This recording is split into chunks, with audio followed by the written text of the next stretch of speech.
Mic check 1, 2.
All right, everyone. It is 6 o'clock on October 6th, and it's time to get this meeting of the Humboldt County Planning Commission started. In the agenda, it does lay out several different ways to connect by Zoom, by phone, or follow along on computer. I call this meeting to order. I am Noah Levy. I'm the vice chair, serving as the chair for this meeting. And I guess we will begin by having a salute to the flag.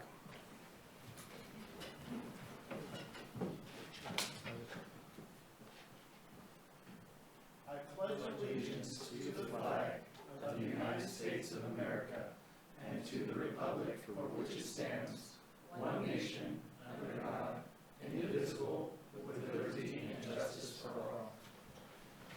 I'll correct that.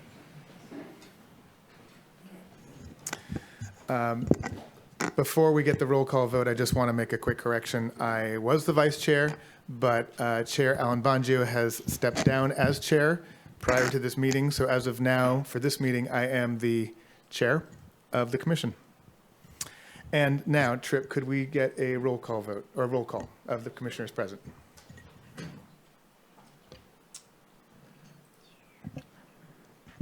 Thomas Mulder. Alan Bongio. Present. Noah Levy. Present. Brian Mitchell. Present. Mike Newman. Here. Melanie McCaver. Here. And Peggy O'Neill. Here.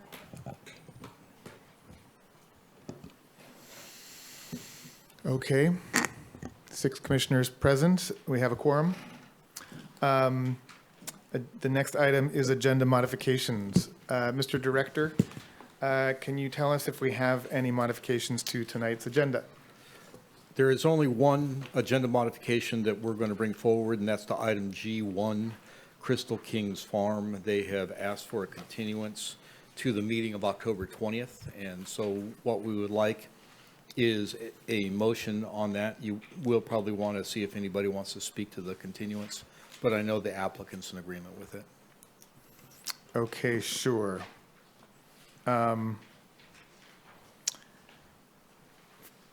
When would be the most appropriate time to have that item, to ask the public to comment on that continuance? Would that be now? You can do that right now. Okay. Are there any members of the public here in the audience or attending on Zoom who would like to comment on the matter of the Crystal Kings Farms item being continued to which date did you say? October 20th. October 20th? Will there be general public comments? Yes, I'll get to that in just a moment. Maybe should have gotten to that first, but forgive me. But since I brought up this item of the agenda modification, we will handle that now. Are there any members of the public here who would like to speak to that, or anyone on Zoom who wanted to comment on the continuance of that item? Not seeing any, then I will, oh, sorry, Brian, forgive me. I just want to make a motion to continue item G1 to October 20th. Is there a second? I'll Second. second. Okay. Who was that second? Came from down there. Give it to Melanie. Okay, we have a motion and a second. Chip, can we have a roll call vote? Absolutely.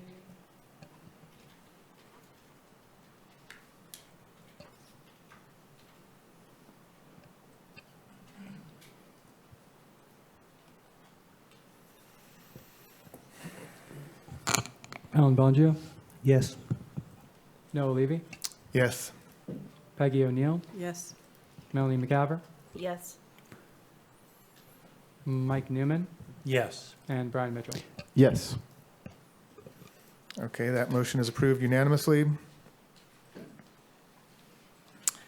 That brings us now to item D on the agenda, which is public comments on items not on the agenda. So this is the time when anyone here in the audience or attending virtually can speak about any item that is not on our agenda. Do we have any members of the audience who'd like to do that?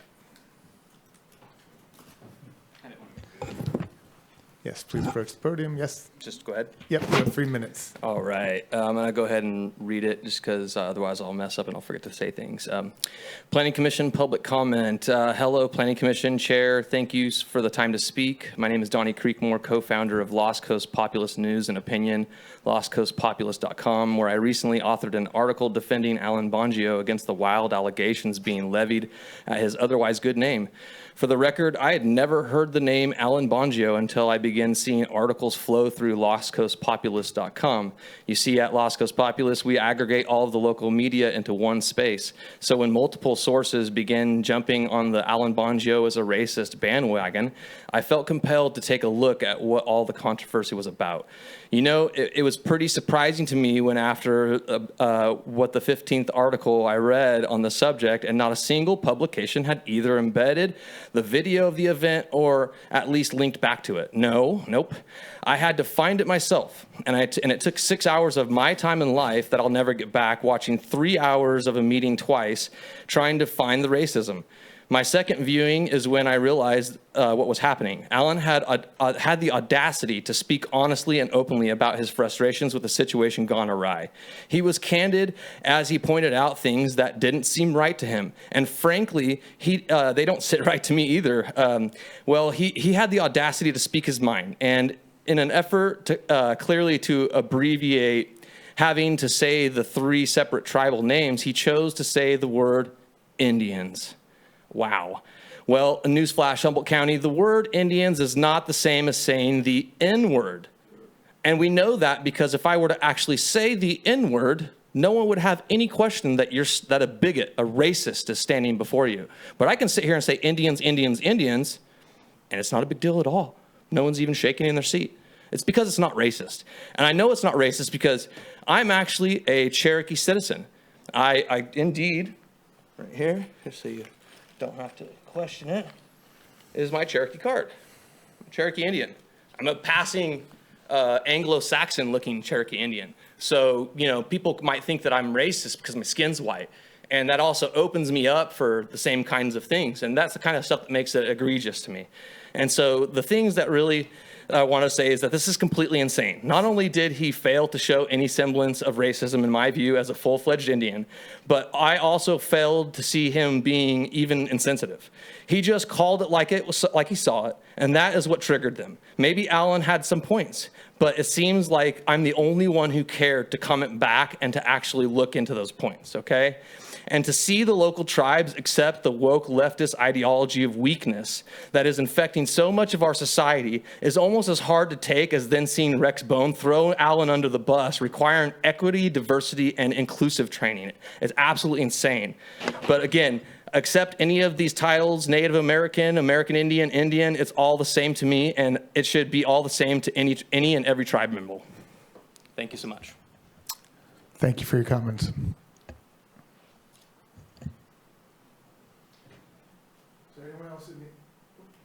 Anyone else here in the audience who would like to speak about matters not on the agenda? No. I did see one hand up there. There is one hand up on Zoom. Public 9020. You can hit *6 to unmute. And wait, actually, before you do, excuse me, that last speaker, I didn't see a 3-minute timer going. Do I have to do that? It was on the screen. Oh, it was? Oh, okay. Okay, well, everybody could see it but me then, but I guess I'll just turn around and check it once in a while. Thanks, I didn't know that. So, for our next speaker, Public 9020, you just need to hit *6 to unmute, and you can go ahead and start whenever you're ready. Great, thank you. Can you hear me okay?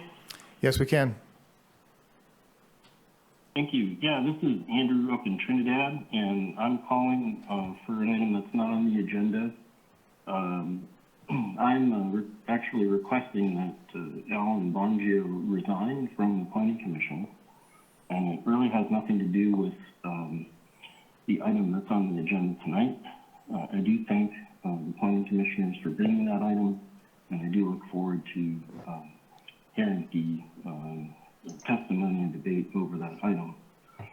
However, it has come to light that Mr. Bongio lied to the public about his involvement with this project out on Walker Point, and he was actually a contractor and did work on the property. And he didn't disclose that to the commission. It might stick. And excuse me, I'm going to use my 3 minutes. I'm not sure what happened there. Sorry. And that's a major breach of trust with the public. Basically, if you're going to do work for somebody, that's fine. But you need to disclose that if you're a public official, particularly if you're in a position to approve a permit for them. And the fact that Mr. Bongio did not disclose that he worked for Mr. Schneider as a contractor, whether or not he was paid, he still did work that contained value. That is a breach of trust, and in and of itself, not disclosing it warrants his dismissal from the commission. So I'm asking Mr. Bongio to resign of his own accord to just avoid further acrimony amongst the community. As you've seen, it hasn't been healthy for folks. And yeah, just be the bigger man and do what's right. Thank you very much. Thank you for your comments. We do have one more hand up on Zoom. That is phone number ending in 4615. We will recognize you. 4615. Yes, you can unmute yourself, *6, and go ahead when you're ready.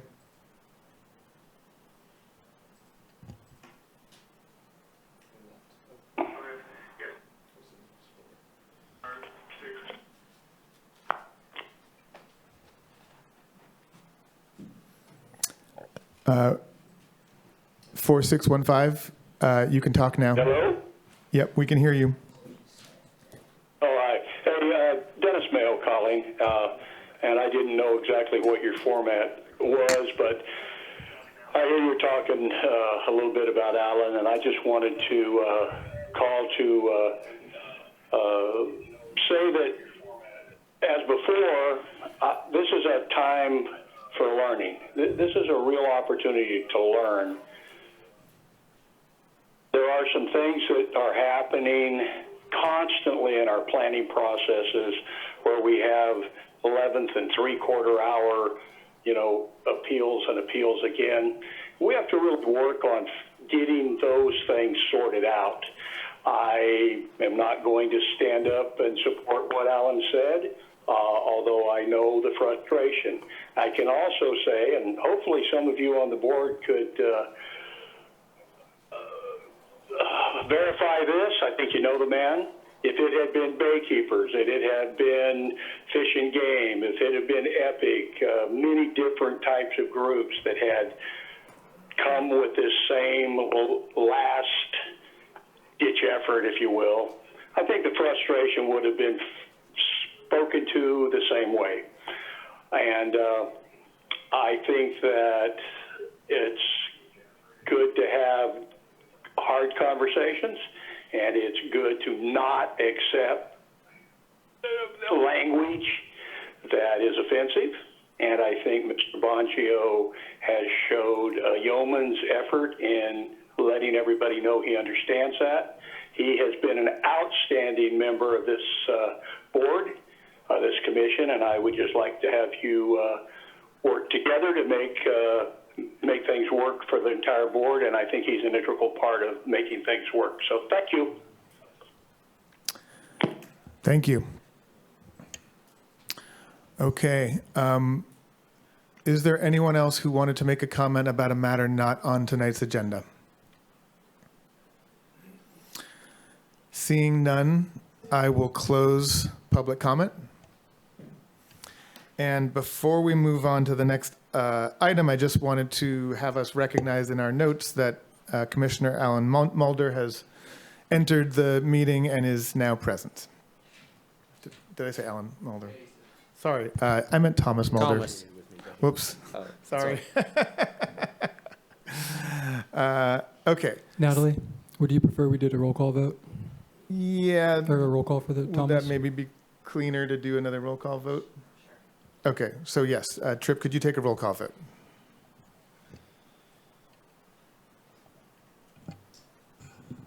Alan Bongio, Yes. Thomas Mulder, Present. Peggy O'Neill, Yes. Noah Levy, Present. Brian Mitchell, Present. Melanie McCaver, Here. and Mike Newman. Here. Excellent. Okay. The next item on the agenda is E, adoption of remote meetings.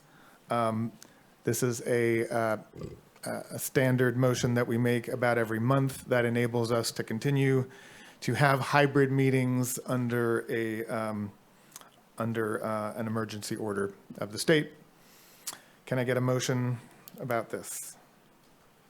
Oh, I guess we should. I don't know that we always do, but is there any, I may as well, it's a regular item, I may as well invite the public if they have any comment on this motion, which is to adopt another month's worth of remote meetings. Okay. Okay, I don't see any in the audience or on Zoom. So seeing none, I would entertain a motion. Mr. Chairman, I would move the adoption of item E1. I'll second. Okay, we have a motion and a second. Can we get a vote? Absolutely. Thomas Mulder, Yes. Alan Bongio, Yes. Peggy O'Neill, Yes. Noah Levy, Yes. Melanie McCaver, Yes. Brian Mitchell, Yes. and Mike Newman. Yes. Okay, motion passes unanimously. That brings us to item F, which is the consent agenda. So, normally our process is to run through each item on the consent agenda, see if either any commissioners or members of the public wish to pull that matter off for further discussion. So I will read through the items on consent. Item 1 is review and approval of September 15, 22 action summary. I actually want to pull this because I have a question about that summary.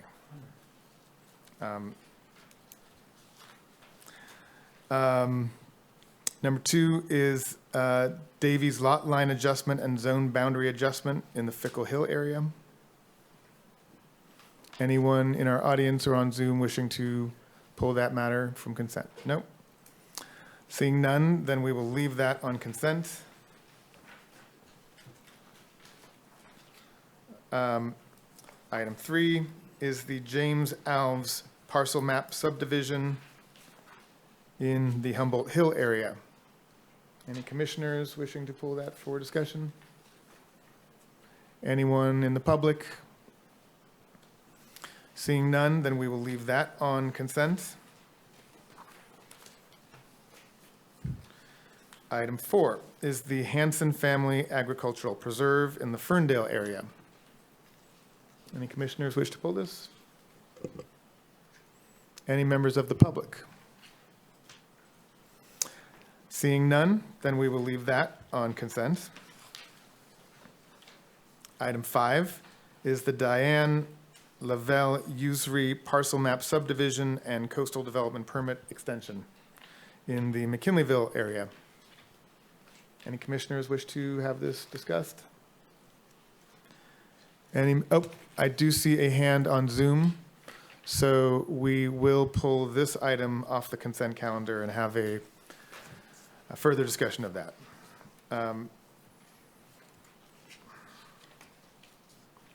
Item 6 is the Ron Lundblade project, conditional use permit in the Larrabee Valley area. Any commissioners wish to have this pulled? Any member of the public?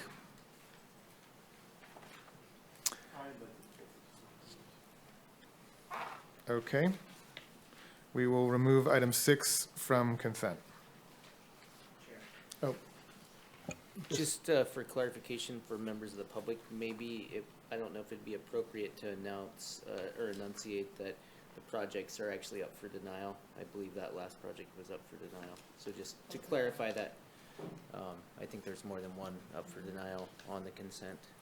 okay. Just in case there's a concerned member of the public that sees 1 acre or something like that, and then Yeah. just thought, but maybe I'm wrong. Thank you for reminding me of that. Is that both item 6 and item 7? Yes. And 8, yes. Thank you. It's not, I'm not seeing that spelled out on the, oh, no, it is there, of course. Okay. Yeah, I'd like to have a discussion of. Okay. So we'll pull item 6 for further discussion after the consent agenda or later in the meeting. Item 7 is also under the name, project under the name Ron Lundblade Conditional Use Permit. This is also being recommended for denial. Would any commissioners like to pull this from consent for discussion? Any members of the public wish to discuss this item, which is up for denial? Okay, and then item 8, Eco Yard Inc. Conditional use permit in the Blocksburg area. This item is also being recommended for denial. Any commissioners wish to have a further discussion of this? Any member of the public?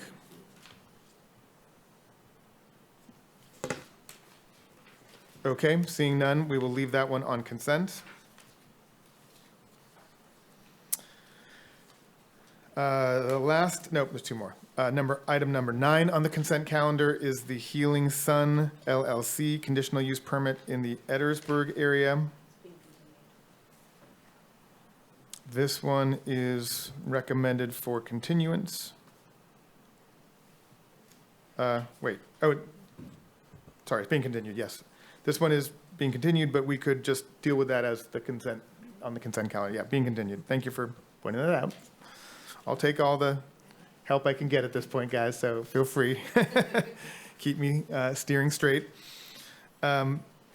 Yes, and then item number 10, Alchemy Atelier LLC, CUP, conditional use permit and special permit modification in the Alder Point area.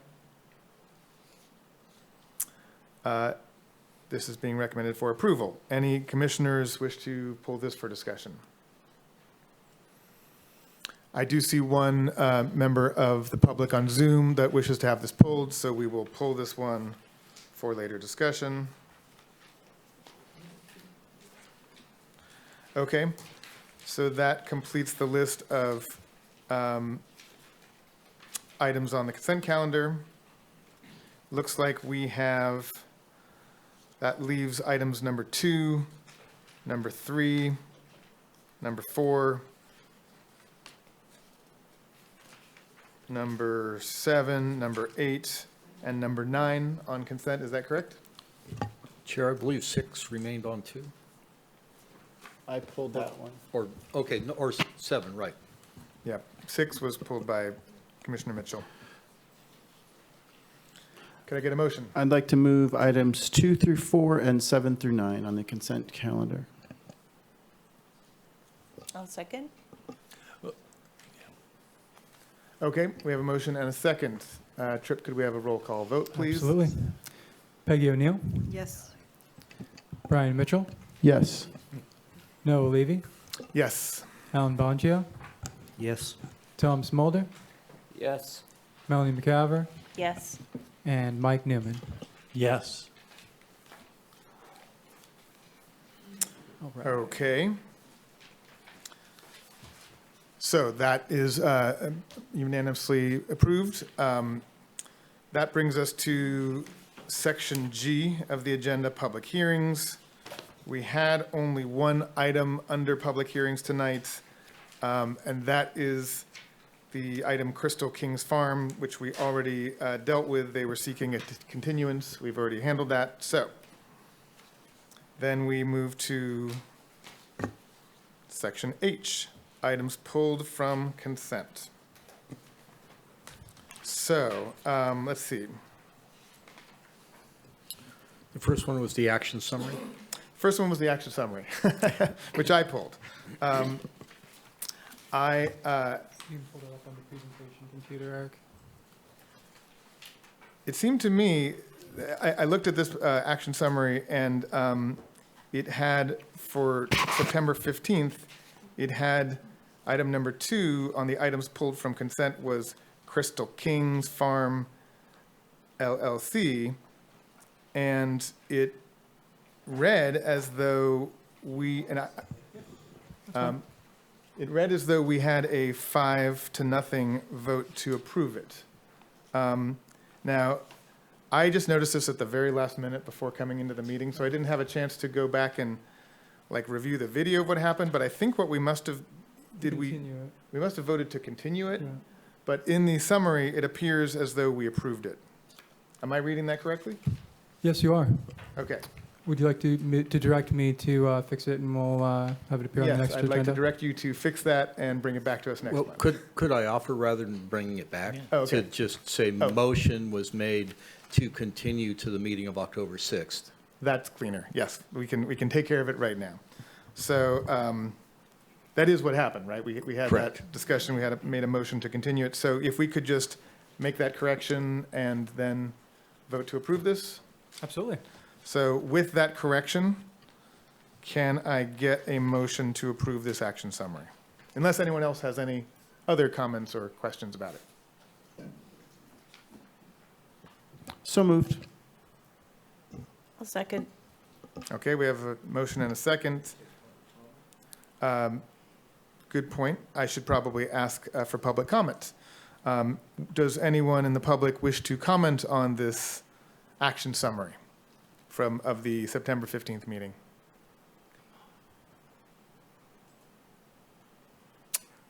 Okay, seeing none, then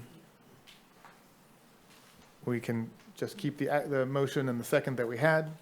And can we have a vote on this item? Roll call vote, please. Alan Bongio, Yes. Mike Newman, I believe I need to abstain. I wasn't here at the meeting. Or what's the correct term for doing that? I think you're correct. Okay. That's something that I feel like we've heard different. Can we clarify? Is that the case that County Council? Could you clarify whether people who were absent should abstain from a vote on the action summary? Thank you. You can abstain if you want to, but you don't have to. Your approval of the action summary is reflecting that it's the type of business that the commission ordinarily conducts, and you don't have any reason to believe that the commission did not conduct that business. Okay. So I can still vote on it even though you were not present. Okay. I'll say yes.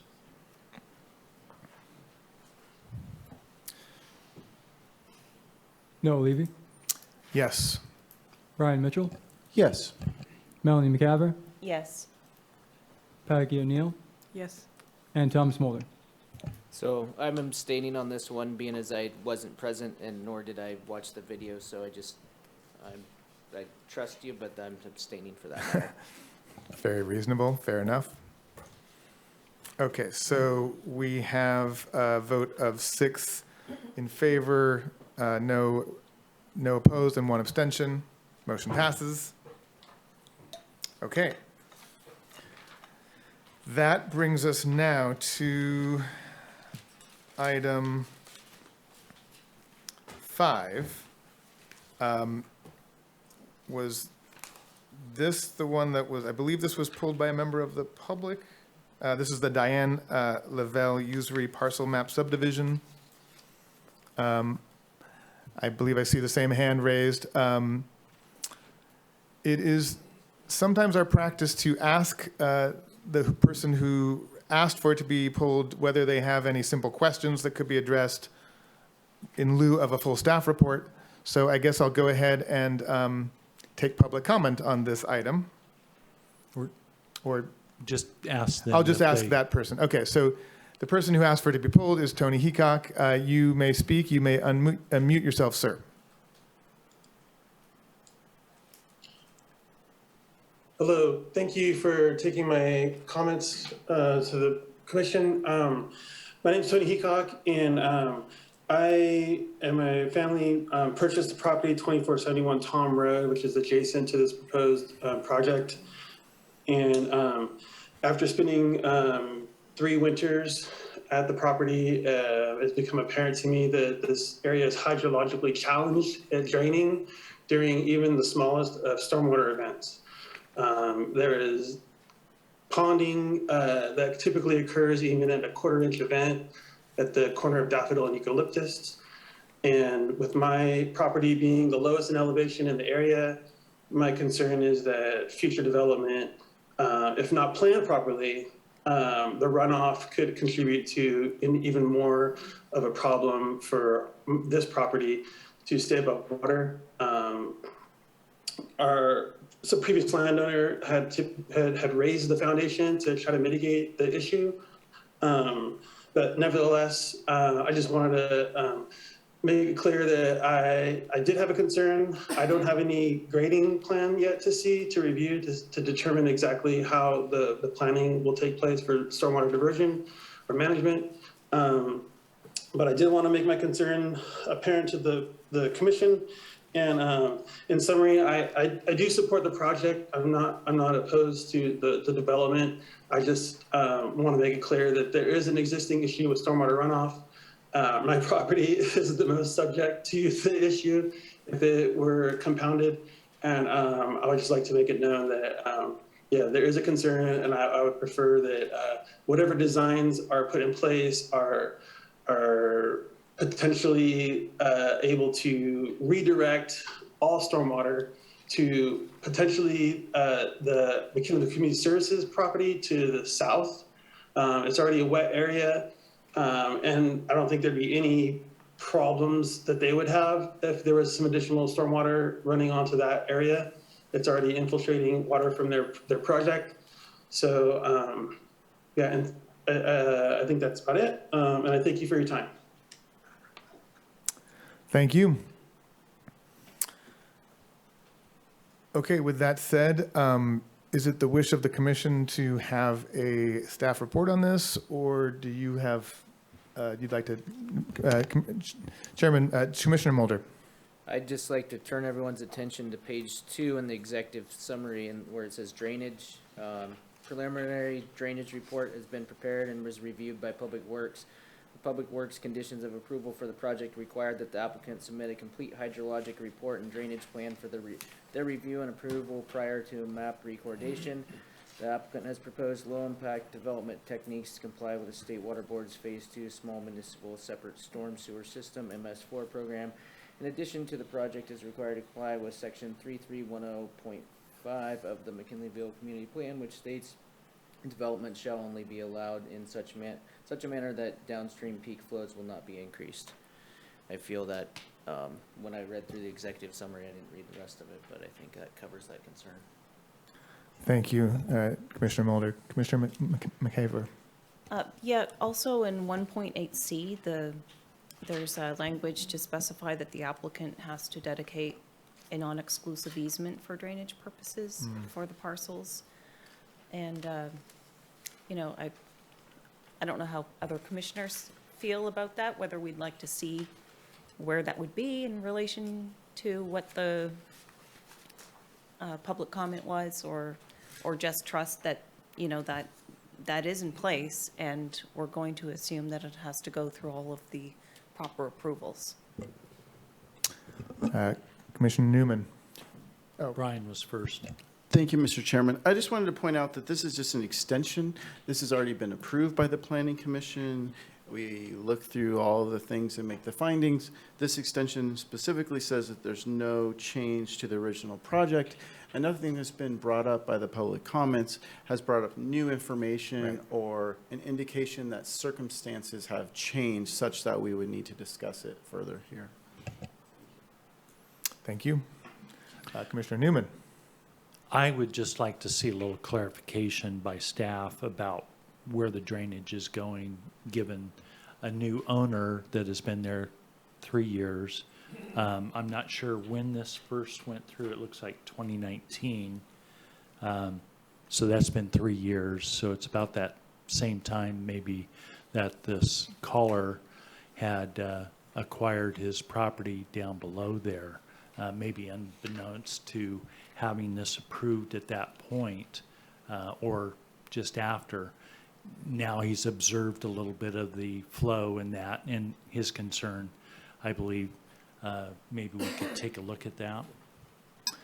Okay, well, I think in that case, the best way to do that would be to have a staff report. Just focused in. Okay, or maybe we can just direct that question to staff without a full staff report. That's all I'm asking. Sure. Thank you. Thank you. So this, as Commissioner Mitchell mentioned, this is an extension, so staff didn't do a great deal of new analysis because we are bringing this forward as the same project. However, as noted by other commissioners, conditions of approval do cover a lot of these concerns, both through the standard conditions of the planning side of the staff report, but also the conditions of approval from Public Works. The policies of the McKinleyville Community Plan are rather rigorous in that they do apply limits to the stormwater that can come in the wake of a new development. In addition, the low impact development, this is an MS4 area, so that has new requirements that don't apply elsewhere in the county, only in urbanized settings. There's always backstop language in the Public Works conditions, and it's part of the art of doing the post tentative map approval to design and develop to the satisfaction of Public Works. If Bob Bronkel was here, he would be able to speak better to how that protocol works.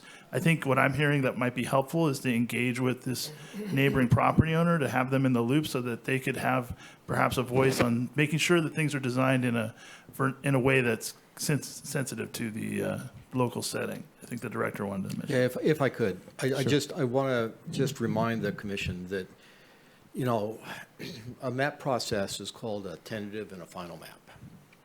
And the tentative map is really to identify the things that need to be done in terms of the final map process. And part of that is to do the final engineering. You don't set improvements in a final place like drainage until you've calculated what the drainage needs are. And normally in a tentative map process, it's not done at this point. And so while the commission may want to see those things, that would not be a normal part of the review. If there's concerns that things, that there is flooding and things like that,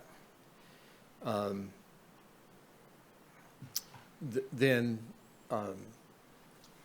and they're not adequately answered, but in this case, as Mr. Lazar pointed out, Public Works has added a condition requiring that be addressed.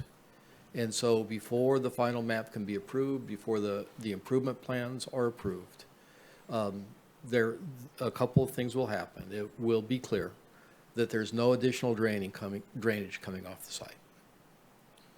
okay? And so the drainage will then be handled in a way that's engineered, not only to convey normal stormwater flow, but also to convey overflow in the event that the storm drain somehow is plugged. So those things all happen at the final map stage, all happen when the engineering is done. And maybe that sounds, a little bit behind the curtain, but just because there is so much work that goes into engineering these things, that's the normal process. Thank you. Commissioner Bongio.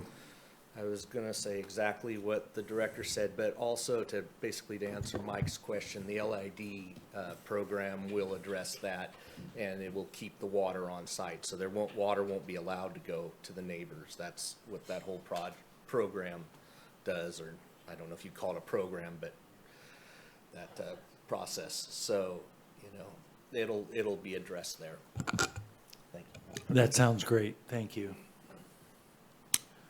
Okay. Well, with that, I would entertain a motion, unless there's any further discussion. Mr. Chairman, I'd like to move adoption of item 5 from the consent agenda. Second. We have a motion and a second. Can we get a roll call vote, please? Peggy O'Neill, Yes. Mike Newman, Yes. Thomas Mulder, Yes. Melanie McCaver, Yes. Alan Bongio, Yes. Brian Mitchell, Yes. and Noah Levy. Yes. Okay, we have, motion passes unanimously. Yeah. Is it staff report? You can just speak to it, yeah, sure, okay. All right, the next item from the consent calendar that was pulled for discussion is number 6, Ron Lundblade, CUP in the Larrabee Valley area. Commissioner Mitchell, you wanted to discuss this one. Excuse me. Oh. I believe number 5 was pulled by a member of the public that had raised their hands, the Diane Levy. That's the one we were just talking about. Oh, Yeah. That, if I'm not mistaken, yeah, right. yes, it is. That I one. was looking at Okay. usury parcel map. Right, right, right. So then, number 6, which Commissioner Mitchell wanted to ask about. Yeah, thank you, Mr. Chairman. We don't typically very often see recommendations for denial, and I'm seeing, on this consent agenda, we had 3 of them, and I'm just wondering if, with all the changes in the market, if we're starting to see applicants start to abandon the process, and if so, do we have an efficient method for weeding those out so that staff isn't spending a lot of time trying to contact people so that we can kind of just like pull all the ones that are no longer making progress out at once? So I'm going to answer 2 questions there, because there's kind of a question and a sub-question. The direct question is that the people who are moving out of the market are actually conversing with us, talking about what they need to do to button their site up. So those folks are really easy to deal with. They're being proactive and they're doing the things right that they need to do. What we're dealing with here is there's a select percentage of applicants within the system that really haven't done anything for a while. And if you look at this staff report, you can see that they've gotten, just on my screen, it looks like there's at least 6 times we've contacted them and said, hey, what are you going to do? We need some information from you if you want to move forward. And they haven't provided additional information, or they haven't provided sufficient information to complete the process. And so those are the ones we're starting to bring forward now. And we've contacted them, we've asked them, do you want to make your application complete? If they're not responding, we're bringing them forward just to kind of lower the volume of things that we've got sitting in our queue. Can you, if this is going to be a regular thing, can you put denials as a separate section of the agenda?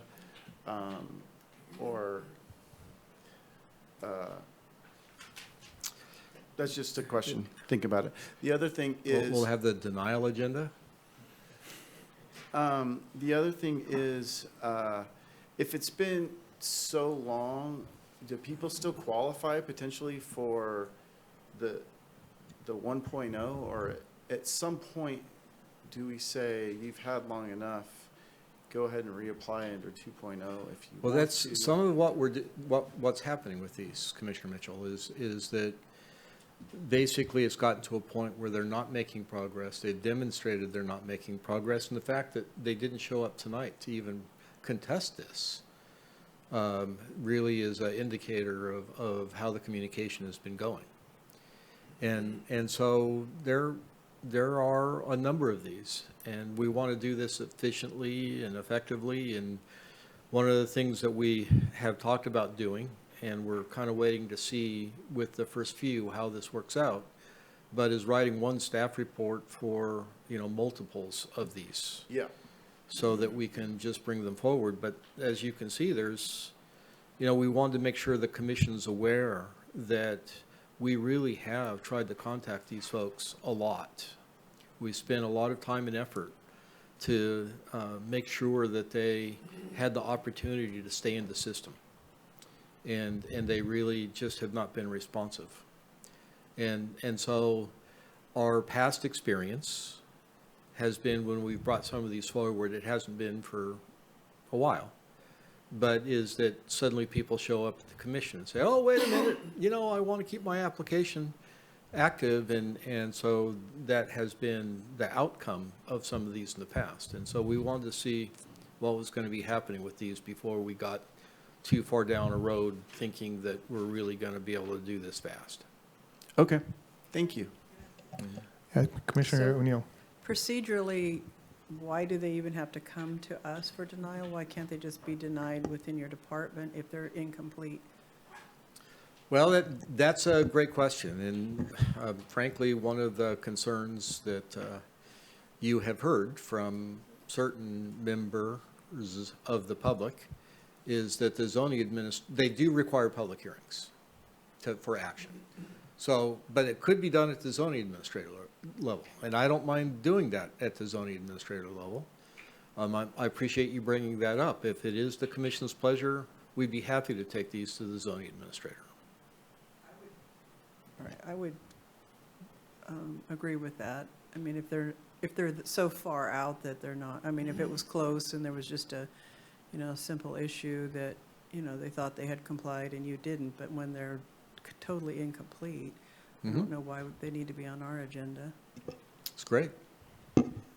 Yeah, along those lines, could we perhaps have it default to the zoning administrator while giving the applicant the option, of course, which, I am aware that they have already, to request that it go to the planning commission, but just to be sure that that information is given to them?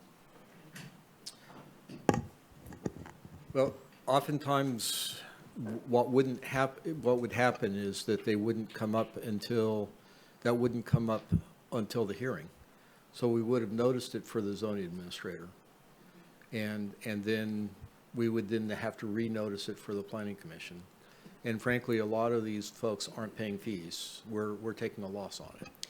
Right, I actually meant before that, before it would be noticed for the zoning administrator, for example. Is there a way to notify the applicant that it's up to go before the zoning administrator? And if you wish to have this go to the planning commission, you have to let us know within a certain number of days. We could. I don't know that it makes a difference. The reason they're here is they haven't responded at all. Okay. Okay. And, yeah, it sounds like we're kind of moving in that direction, but I also did really like the idea for perhaps non-cannabis projects of having an agenda that separates out, just for transparency and public process access, denials versus approvals. I think it's a really good idea. Commissioner Mulder. I appreciate the way this is brought forward. this one and the other two, because I mean, you really look at them, and I read through the staff report, because at first I was like, denial, I was like, what did these people do? And then you read through the history and the pattern, not so much this one, but there is one other one that's really been not active and then active again. And I feel for staff. So for me, the applicants that are basically non-responsive for 12 months, I mean, I understand some professionals are backing people up, but those cultivators that I know of are in contact every at least 60 to 90 days with staff, like, hey, I don't have the report, or I'm waiting on this or that. You know, the non-responses with 12 months, if it's easier to have at the zoning administrator or easier to have here, so that way it's, you know, we don't always just approve cannabis projects, whatever is easier for staff, I'm in support of. But these were definitely justifiable projects that were brought forward, in my opinion.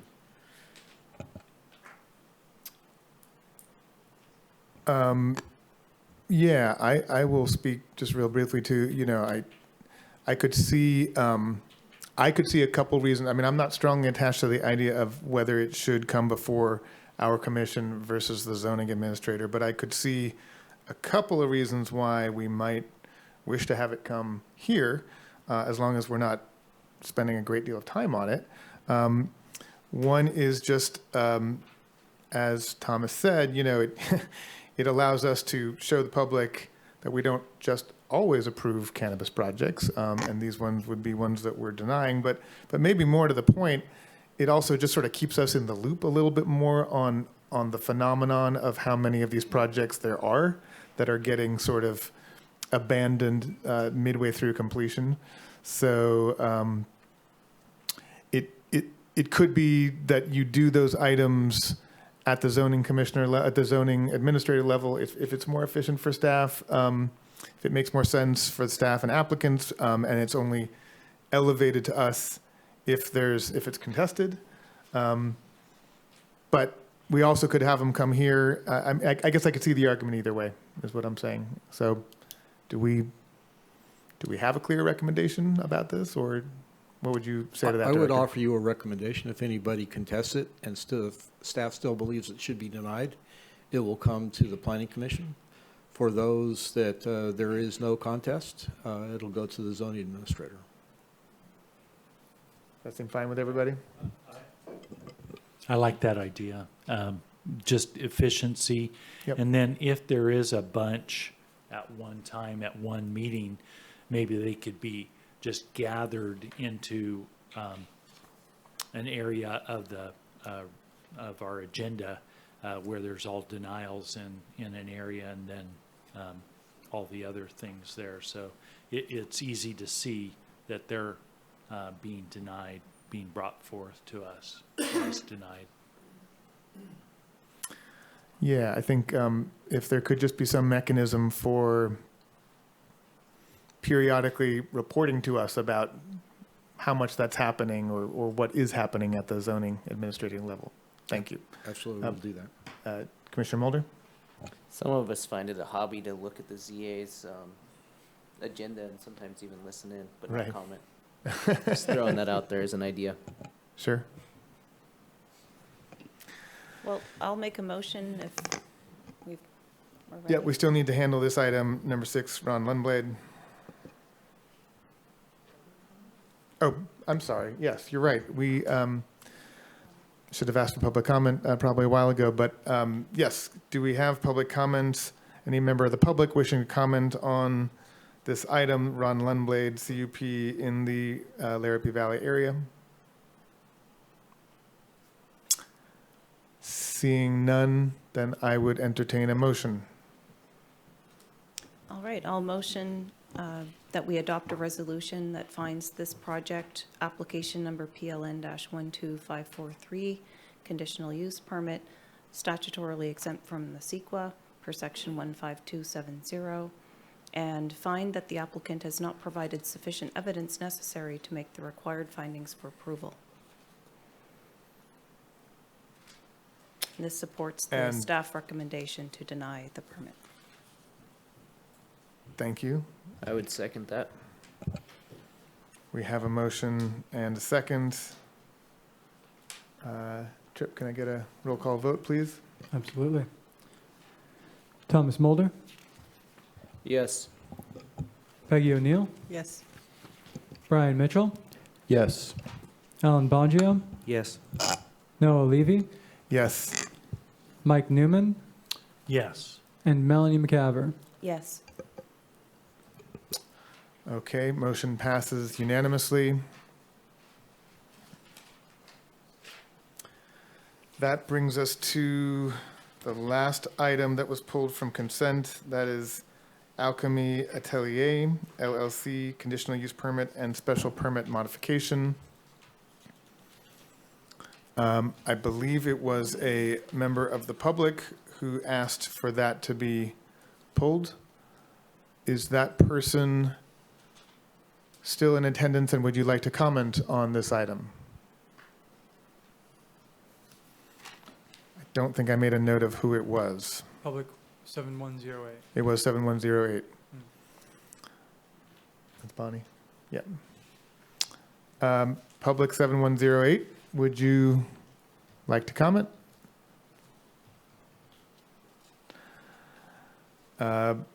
Any other member of the public want to comment on this item? Okay. Seeing none, then are there any members of the commission that wish to have this discussed further, or would you like to make a motion?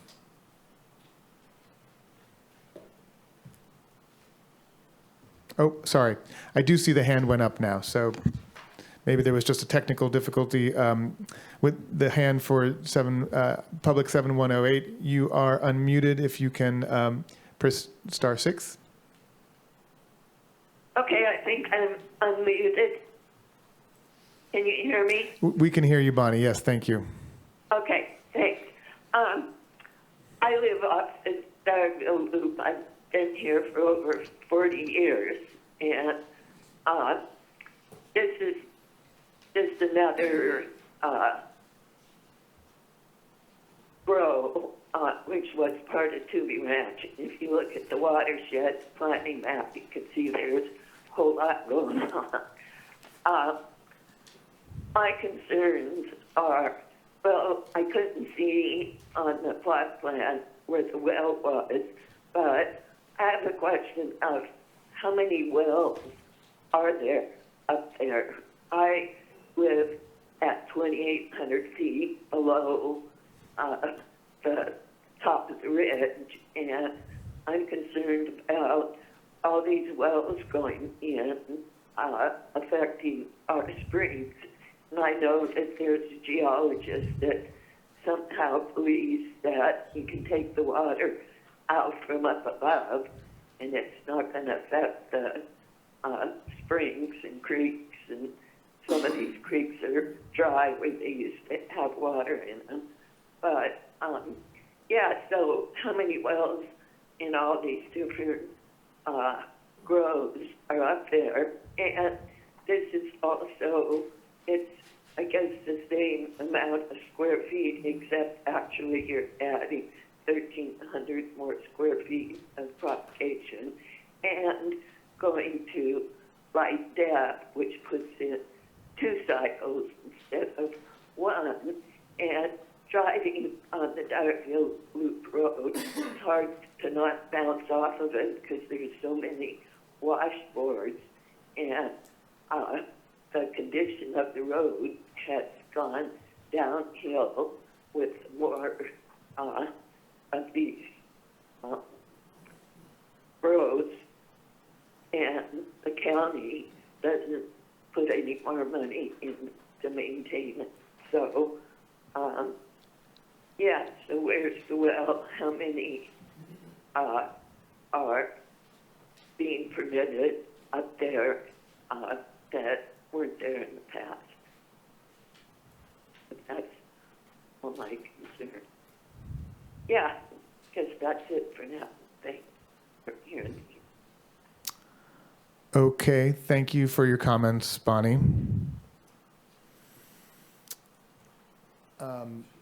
Commissioner Mitchell? Thank you, Mr. Chairman. So the staff report sort of reads that we're now going to 2 harvest cycles per year, but it won't increase the water use. am I misreading that or misunderstanding that? And if not, how is that possible?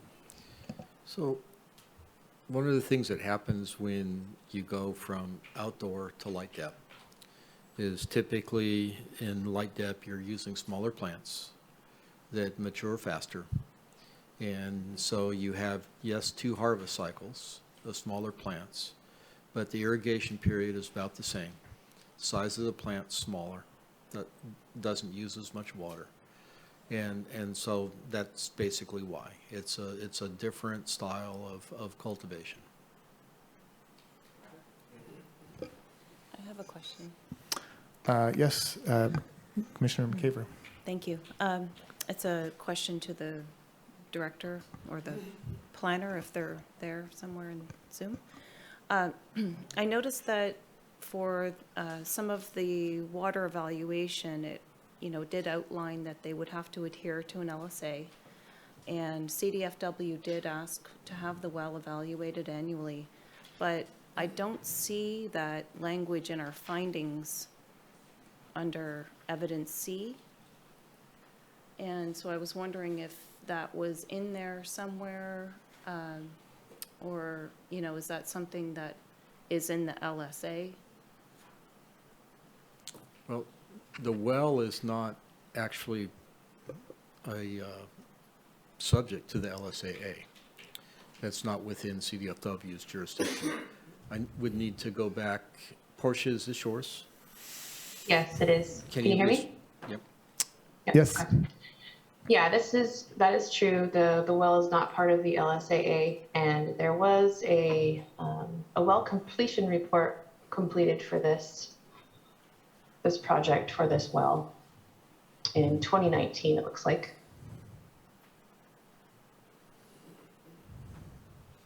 But I don't see any subsequent monitoring that has been done.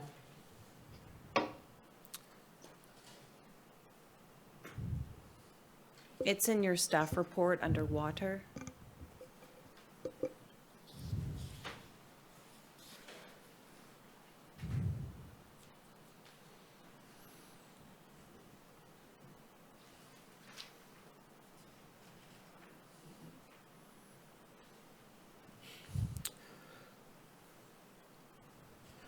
So, Portia, I'm seeing that we did not get comments from CDFW on the modification. Was that on the original project?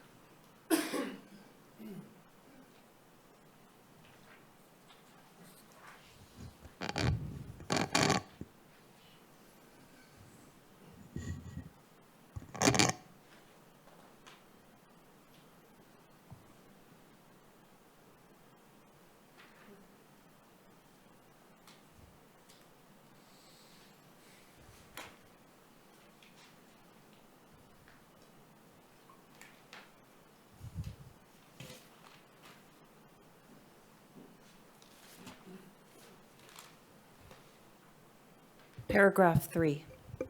Yeah, I see it. It's just that we didn't get comments from CDFW on the modification.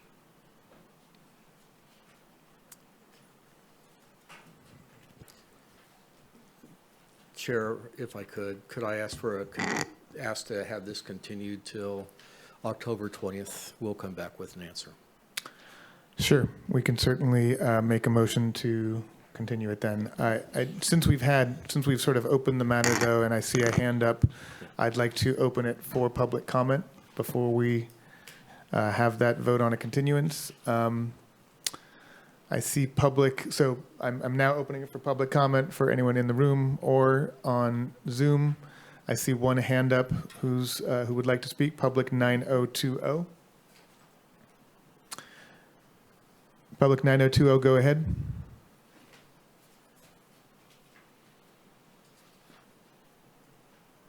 Hello. I'm just calling to support Bonnie and all of the wonderful work she's done over the years. And I've come to listen over the course of the last couple of years that the commission has discounted her, and it's unfortunate. But I do believe that you need to listen to her now when she lets you know that her well's going to be impacted. And furthermore, the county is responsible for analyzing the public trust impact of groundwater extraction. It's probably a topic that you're all familiar with, but you haven't fully evaluated. And so this is yet another example of where, you pull the water out of the top of the mountain where all the springs are, and guess what? The springs down below there start to dry up, and everybody else wells dry up too. And I think that's called hydrologic connection. All right, have a good night. Thank you. Anyone else wishing to make a comment on this item?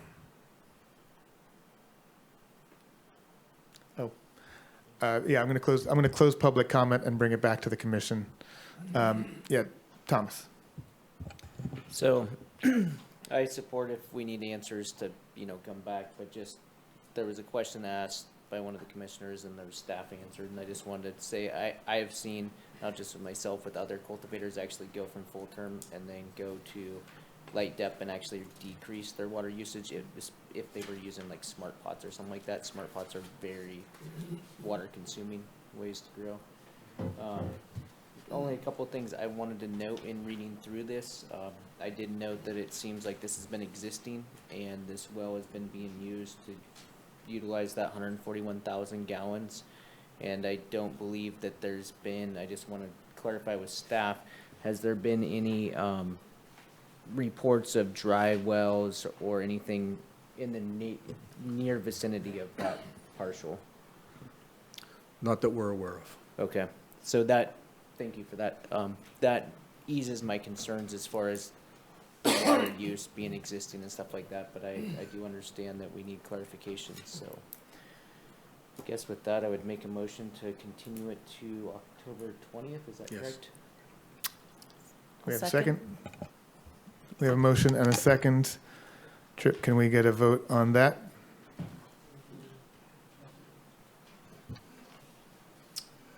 And who was the second? I apologize. Melanie was. Thank you.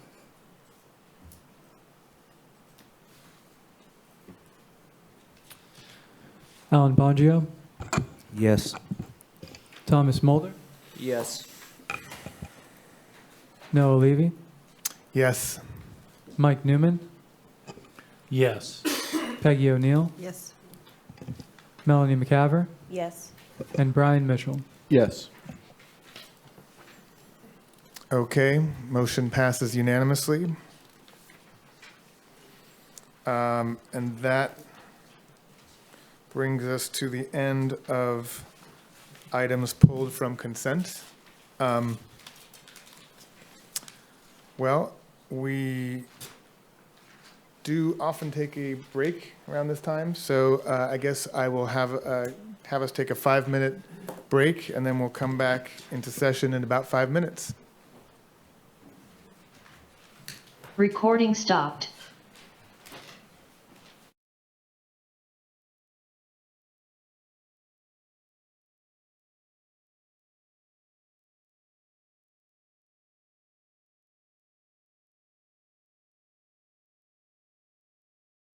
We're live. Recording in progress. Okay, I will now bring this meeting of the Humboldt County Planning Commission back to order. We have only one further item on our agenda. It's item I, letter to the Wiat area tribes. Before I open that up for public comment and further discussion, I just wanted to take a real quick moment to say I thought it would be useful to put this in context, how this comes to be on our agenda. It was, I believe it was myself at the meeting of September 1st, when we were discussing the events of the previous Planning Commission, who suggested that it might be helpful as a path moving forward to repair some of to address the events of the previous meeting, that it would be helpful for us as a planning commission to deliver a letter as a commission, as a body, to the Wiyot area tribes. And we had a brief discussion of that in that meeting, and then I suggested that I thought the most appropriate way to start that process would be for the chair and myself to meet with the director and have a conversation about it. And so we did that. We had one meeting about this maybe a week and a half later. And then I just wanted to note that this letter was drafted by the director based on feedback he based on feedback, based on the discussion that we had in that meeting. But it wasn't drafted by or reviewed by any of the commissioners. It was just sent out to us at the time that it was made available for the public and put on this agenda. So, Director, did you have anything more you wanted to add about that? I really don't. You've done a great job of summarizing the process to get to this point. And just happy to do anything I can to facilitate this discussion. Okay. Well, I appreciate the work that you've put into it. And I think with that, I should open this item for public comment. So, at this time, is there anyone in the public who wishes to weigh in on this item or the letter that is being discussed? Yes. Hi, you guys. Donnie Creek Morgan. I've already kind of said my piece, but I would just urge you guys to vote against sending this letter apologizing for something that there was no actual anything to apologize for. I mean, sensitivities are one thing, but the tribes shouldn't try to attack a man for saying a certain word or claiming implications of a term that weren't actually uttered. I could see them being sensitive to the context of the actual situation and the the overall scenario kind of being brought out to light and in the way that it was, but them coming and acting like it was some kind of racial or politically incorrect or otherwise some kind of insensitivity is just absolutely just ridiculous. I mean, I would say the Grand Canyon Delta between the word Indian and the term Indian giver, which wasn't ever even said, and I don't even think that's what he even meant either, which I found the part where he supposedly implied it, but I don't think that's what he was implying at all. Neither of them are racial, and neither of them are racial slurs. They're just common terms in the definitions of Webster Dictionary. You can look it up. American Indian. Indian is an abbreviation of American Indians. Indianola. I mean, it's like we have baseball teams, basketball teams, soccer teams called the Indians. No one bats an eye. It's just the whole thing's just completely silly, and I understand that the trying to appease them and trying to just get the whole thing to go along. I understand that, but it's like it's doing it at the price of basically kowtowing to a group that's bringing forth allegations that are unfounded. I mean, the videos don't lie. I mean, they're there. I mean, Access Humboldt has them. They're online. I mean, everybody can go and watch them. It's right there. I mean, there's just the whole thing is being blown so far out of proportions. It blows me away that I'm like the only person that showed up and the only person that wrote anything in defense. Like I was just like, I felt like I had to, and I've never even met the man. Never even heard his name before until I saw the whole thing happen. I was just utterly disgusted to see blood sport being played in local politics, having racism of all things being, portrayed onto a man that's clearly wasn't racist in any way, shape, or form that I could see. And this can get people attacked. This can get people canceled. I can only imagine what his family's going through. I mean, do the tribes care about that? You know what I mean?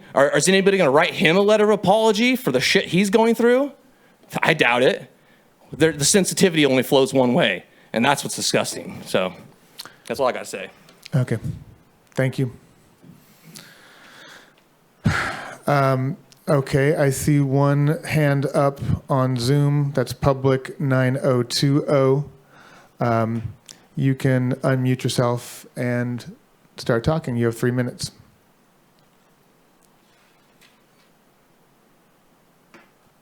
Hello, this is Andrew up in Trinidad, and thank you for allowing this public comment. I don't believe the letter goes far enough in an apology because Mr. Bonji is still on the commission. And I think that is a critical point that you will hear more about in the future. And I think it's also a major shortcoming of the politics of this county. You can't simply send a letter to somebody after you insult them and hope that it's all good. That's not how it works. So until Mr. Bongio resigns entirely and is gone, and hopefully Mr. Bone too, I don't think that this issue is going to be resolved. It's going to continue to be a problem for you all and for all of us. And it doesn't have to be, because those that are responsible for creating it can simply just go away. And I hope that they do, and I hope that they see the light. Praise Jesus. Thank you, Alan Baggio. Good night.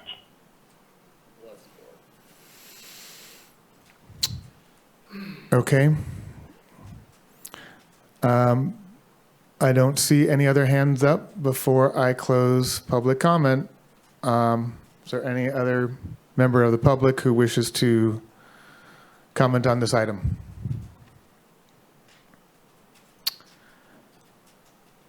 Seeing none, I will close the public comment and bring it back to the commission for discussion. Commissioner Mulder. So I just want to make sure it's on record, nothing against anyone on the commission, but there was, in my opinion, some discussion that could be considered swaying opinions one way or another. I was always taught in all the Brown Act trainings that I've had that we don't do any group edits like that in emails and stuff like that. I think it's great that everyone has opinions, but I just want to make sure that that's on the record, that there was a little bit of chatter via email. Thanks. Yeah.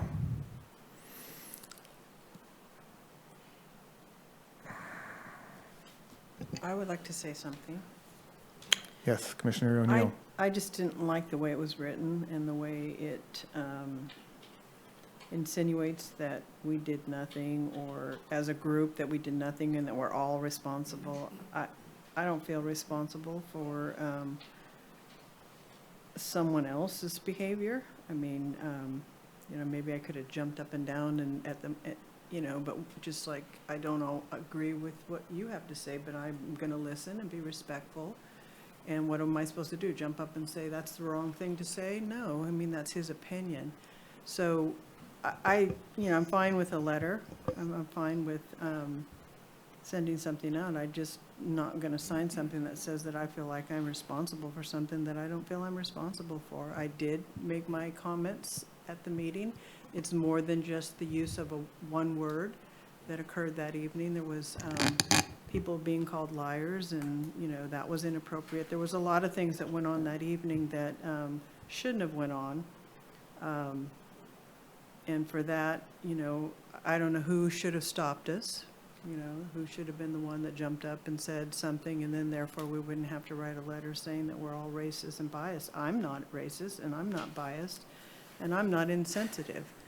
And I don't feel like signing a letter that says that I am, and that I'm responsible for that type of behavior.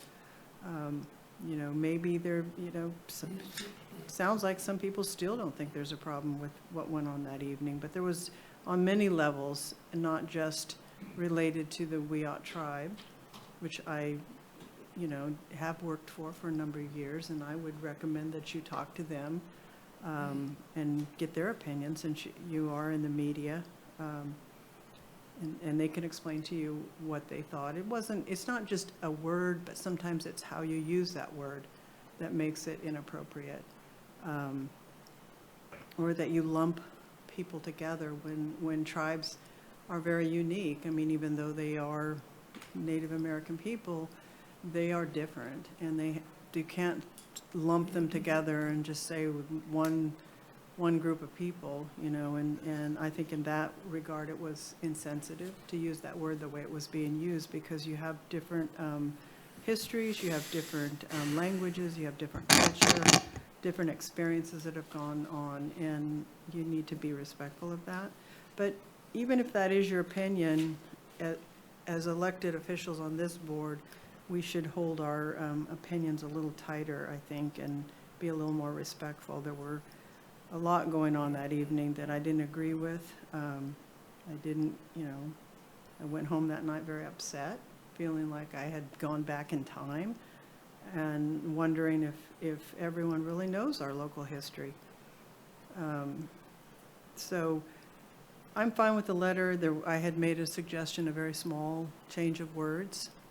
We could have probably done more that evening, and maybe I should have said more.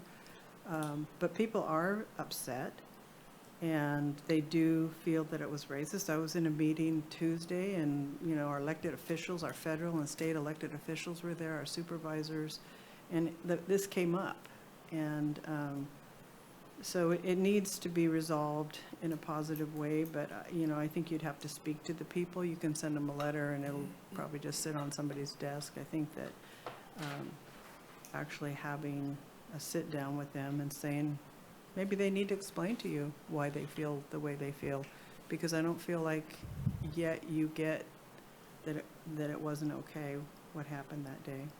And there's other issues related to that permit that are not related directly to the tribal people that are still being addressed in the media and probably will come back for us to discuss. Thank you, Commissioner Bongio. You had your hand up, and then Commissioner McCaver. And then Yes, Mulder. thank you. I can't agree with you more, Peggy, and that's why I said I don't want to have any, at the last meeting, that I really don't want to have input on this, because this was brought up for the whole board to do. I'll go along with what you want. All I would say is that if we don't not trying to make excuses for any of that meeting, I'm just saying, if we don't at this commission ask hard questions and we don't delve into things, I think we're doing just as big of an injustice to the county of Humboldt, because it is our job to sort through these issues, and there's some things that didn't add up that night. I think everybody felt it. Well, I think the majority felt it. I don't know that. I'm just saying that I think we run a real risk when we're so worried about being politically correct, or I don't even know what the term woke enough.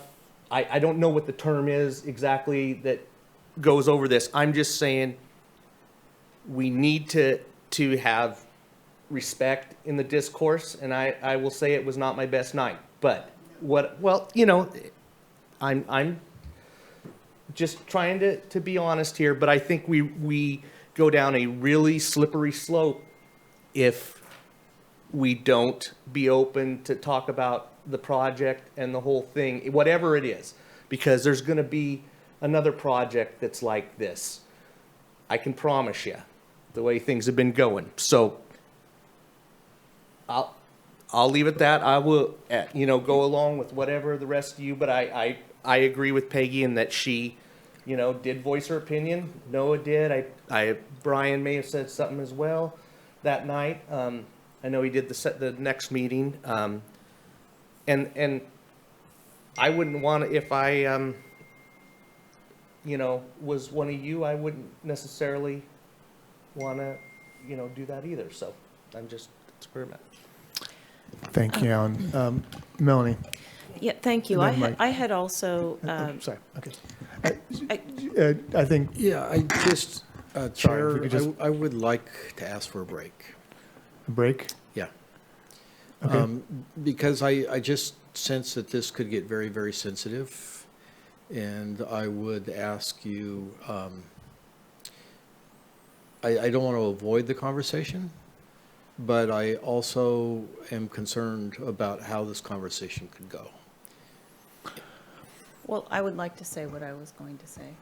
Okay. Let's hear from Melanie, and then I'm open to taking a recess after that. Yes, I wanted to say that I had responded also to the letter that, Commissioner Mulder mentioned earlier, and that I had tried to, help reword it to the, towards the technicality of me not being there. So as you know, I was recused for that hearing, and so I felt like that needed to be, more transparent, that I was actually recused, and I wouldn't be signing it as a commissioner if it was worded as if everyone were there at the hearing. I also made some other suggestions. I agree with Commissioner O'Neill that people should take responsibility for their own actions and words, and I don't necessarily agree with a letter that is all-encompassing, especially if others feel uncomfortable with that. And I had made some suggestions towards focusing on how the relationship with our local tribal communities may have been damaged has been damaged. And I had suggested that we could meet, at a luncheon or something like that. And I think that would probably be the best approach than, trying to come up with a letter that encompasses everyone's personal feelings and thoughts on that particular hearing. And I'm just not sure we'll be able to get there in one letter unless we focus on just, the fact that the relationship was damaged and that we want to improve it. And we're inviting them to meet us at a luncheon and, seeking to learn and, seeking advice as to how they might feel the Planning Commission could serve the tribal communities better.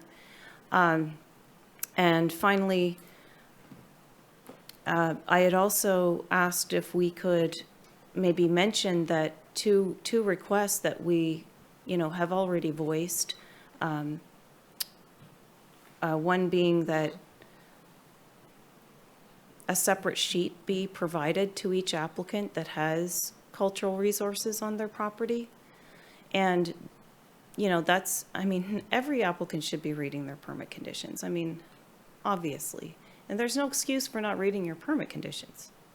But at the same time, if we're focused on protection of cultural resources, it helps. If there's a separate page that outlines all the conditions relating to cultural resources and the penalties if those are violated, and that page is signed, that is going to help protect those cultural resources. And so I think that that's something that we could include as, an example of a request that could be offered, and again, asking their opinion as to whether that would be helpful or not. And then the other one being that the monitoring schedules be enhanced. So whenever there are cultural resources present on a project, and there are permit conditions, that the monitoring be enhanced. We know in this case that the inspections and the monitoring was really, really poor, as it is often in environmental impact assessment generally, honestly. It's the weak link. So, and those were the suggestions I made. I know it sounds like I've made it sound like it was a lot, but it was really just to adjust the language a little bit so that everyone else felt more comfortable with the letter, maybe removing, everyone feels culpable in exactly the same way language from it.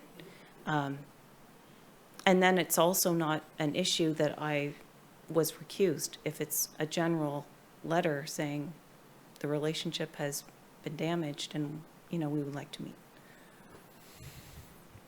Okay, thank you. I hear you, Director, your suggestion that we not let this get too heated or too, but, and I'll let you say more, but I think I'd like guess to. it's not so much as heated. Go ahead. I think what I was trying to say has been lost anyway. I think that, sometimes these dialogues can take a direction that you end up sending a message without saying anything at all, or everything that you say sends an unintentional message. And I fear that's where this is heading. Okay, I really, I hope we can all take a moment to consider that. Having let 3 people speak, though, I'd like to let the others have a chance to weigh in if they'd like. So I'm taking to note what the director said. Really, a lot of my stuff, like I'm saying, doesn't have opinions, so like really hard one way or another. So the way I'm looking at it is, I'm okay with signing the letter because the governing body as a whole. So when I've served on other boards, like what that board or what that governing body does, when I signed up to sit on there, I'm responsible whether I agree or disagree, whatever the final action is or inaction is. I feel I'm responsible if I stay on this board. The only way I feel I could say like I'm not responsible is like walk away and be like, oh, I want nothing to do with that. But I care about, everyone's passionate that's here. So that's why I'm okay with signing this. I know, I was sitting in my office at home, like my wife was talking to me, like I could have said point of order or something, whenever it got, tones got elevated, which everyone here is, I think, gotten elevated tones at different times, and things have been used that way. And just for light, and I'm not trying to, the word that was used, it was very shocking. I was called for Prop 27, and that word was used numerous times for me, and I had to stop the person. I said, is this really in your wording? And she reread it, like, oh yes, this word's in here. I'm like, oh my gosh, because that has caused a lot of troubles in the county I'm from. So I was mind blown by that. I hear in the letter it's asking for a sit down, and I think it's appropriate. Whatever the wording is, I feel the letter, it sends a message out there. I would guess or hope that it would be followed up with a phone call, maybe a week after it's sent out or something like that, if there's no response, something like that. And it's really asking for, we acknowledge that there's been damage done. Everyone has a different opinion of what that damage is. I think staff and the commission and members of the public, I've heard different sides from the public as well. But as a governing body moving forward, trying to rebuild that trust with another governmental agency that we have to work with for eternity, I think it would be appropriate to focus the letter in those realms and at their convenience ask for a sit down with asking staff for a follow-up comment or phone call. Thank you, Thomas. Yeah, Brian. Thank you, Mr. Chairman.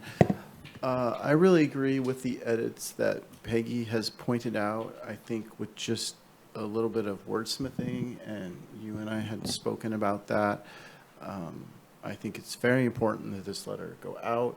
I think the repercussions and the headline of us not sending out a letter would be far worse than sending out a letter that's not perfect. So with that one change, I'd be ready to support the letter basically as is. I think I only wanted 3 words changed, so it wasn't like a whole total rewrite. Yeah, Mike. So I'm going to be short and succinct here. I think the focus needs to be on discussion, further discussion with another governmental entities, because each of them are different entities. I think that's important to emphasize. Peggy, what parts of the main draft letter that was I did not like proposed? the nothing, we did nothing, because I don't think that we all did nothing. And had mentioned that, you know, we could have taken more immediate action. But to say that we did nothing sounds like we're all losers, you know, that, Right. But was your suggestion to make it, we did not do enough? no, it was something we didn't take immediate action, I think I said. If you'd like, I can put it on the screen. Okay, that'd be great. Can you read your suggested wording? Well, my suggested edit, not having seen exactly what Peggy may have said to the director, but taking her point, the same point, was that I thought that sentence could read, which currently reads, "We, as the Humboldt County Planning Commission, concede we did nothing to address the problem in the moment and therefore are all responsible." I thought, and I was similarly a bit uncomfortable with that, but I would be comfortable with it if it said, "We, as the Humboldt County Planning Commission, concede we did not do enough to address the problem in the moment and therefore are all responsible." Okay. I didn't like that we did nothing. Yeah. Because I'm not sure what we should have done or what we legally should have done in that moment. We, you know, maybe we should have had advice and told to shut up that night. I don't know, but I don't know what. Maybe I didn't understand. I'd just taken the ethics class, so I kind of had a little refresher on how we're supposed to behave, and I knew we weren't behaving well. But what should we have done, you know? If we're supposed to listen and allow others to comment when someone's commenting inappropriately, can we shut them down? I mean, I didn't know what my role was supposed to be in that moment. So I will say, if it's appropriate, since you're looking at me almost with a question. I am. Through the chair, with your Yes, permission. please. That is a hard question. And as in response to this, the staff of the CO's office and county counsel's office, and I've been involved in the discussion, has been working on procedures for the planning commission. And normally it would be the responsibility of the chair to identify that that violates the general rules of conduct for a meeting. But then what happens when perhaps that behavior is coming from the chair? How does a commissioner respond? Is it up to the staff? And I've never seen staff admonish a commission, just in all honesty, because I think lots of people, not only in the audience, but perhaps even staff, were questioning, should I do something? And the reality is that the commission is the authoritative body here. And I appreciated how Commissioner Mulder put it, that it is the body that's responsible for itself. And so what we're trying to do is give permission, if you will, or guidance for commissioners if there is something going on, to call for a point of order and to be able to create a break in what's going on and to redirect that. And admittedly, since there were no rules for the Planning Commission at that time, right now, it would be hard to know that. It would be hard to know that, you know, I have permission to say this really needs to be redirected. And so it's not to point fingers at anybody at this point. It's to recognize that that's a nearly impossible situation without some guidance of how to deal with it. Commissioner McCaver, and then Commissioner Mulder. Yeah, if you could put the letter back up again for a moment. Yeah, so and you know, that I think that does sound better. I think that we would need to, at least on the signature line or something, put that, you know, I was recused in brackets, but support the letter, just as a technical point of order, because there's still reference to during the meeting. You know, I don't know how important that really is, but I mean, it's not to me. I'm just worried that it somehow is technically. I know that the director and I discussed it, and, you know, it may be I don't know. I don't want it to be a technical time bomb of some sort. So if we could just add perhaps in brackets that I was recused during this hearing, but I support the letter. And then the other couple of suggestions I had was instead of a meeting, we say luncheon. It's not a big deal. Again, I just think that it's nicer way to meet people. Yeah, I think that's.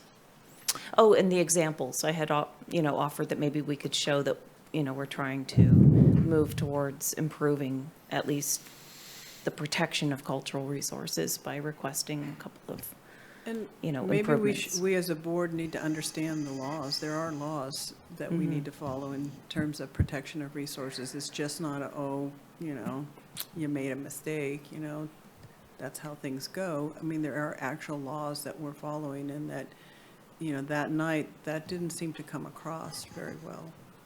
Right, and yeah, there are very strong laws, and, you know, that's why I thought it might be important to, you know, to highlight that, you know, we're not making excuses for people not reading their permit conditions, you know, but if you're looking at protection of cultural resources, let's do everything we can to protect cultural resources, keeping in mind there are people out there who clearly don't read the permit conditions, right? So, you know, and it doesn't have to be in this letter. We could agendize that, you know, for a meeting.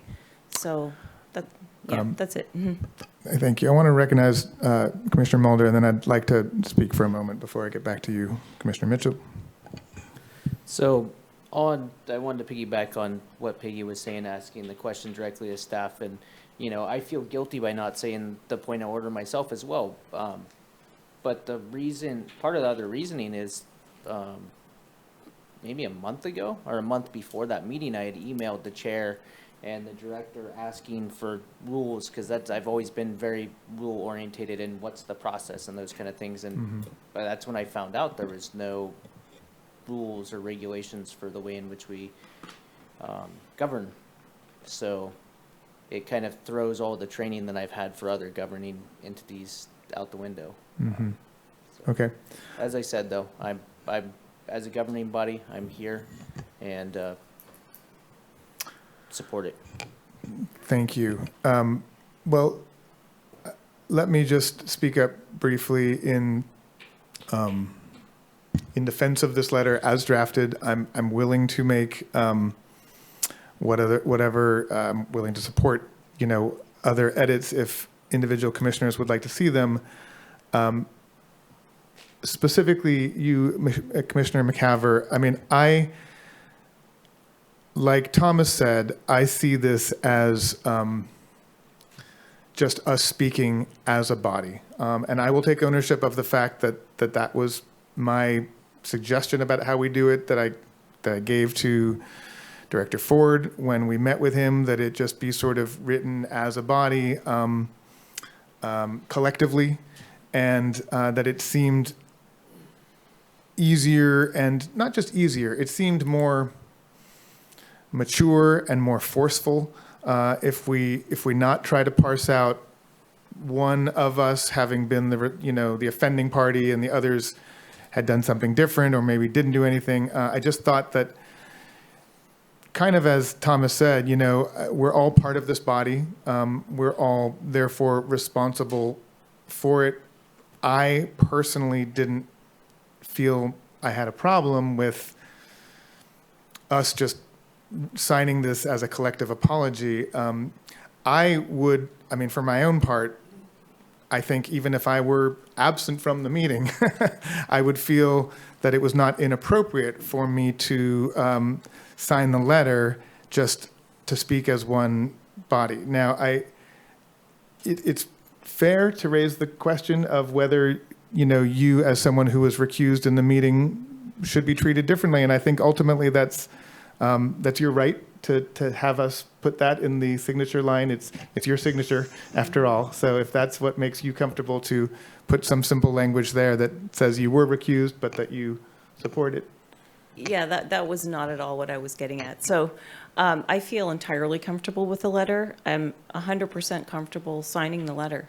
Okay. I am merely concerned that I might be somehow making a mistake by signing a letter when I was recused, much like Commissioner Newman was asking earlier, is it okay if I vote Yeah. on this item if I wasn't here at the meeting? Okay. And so since we do have counsel here, we could just ask counsel perhaps Sure. if that would be an issue. Yeah, that seems fair.